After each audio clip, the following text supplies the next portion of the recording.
inyana yothisha eyaziwa ngokuthi ISATU ikushayela ihlombe ukuqokwa komkhandlu obhekeleza abafundi ukuthi uphenye kabanzi malana nezinsolo zokuthi kukhona othisha abahola bengayi ezikoleni.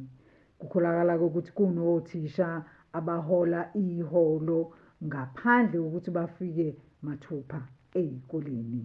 Kanti-ke ISATU iphinde yagxeka kakhulu uMnyango Wezemfundo Semazingeni Aphansi ngokuthi wehluleke ukuthatha izinqumo nokuthi uzenze zibe semthethweni ezenziwa-ke ngonyaka ka-2014 nezenziwa-ke khathi kunethimba elaliholwa uProfessor John Vulmac. Khona manjalo-ke isikhulumi seSATU uNomsa Cimbi uthe sebebeke wonke amathemba abo kuwona-ke umkhandlu oqokiwe nokuthi-ke uzokwazi ukuthi ufezekise izinqumo ezithathiwe ukuqeda lo mkhonyovu.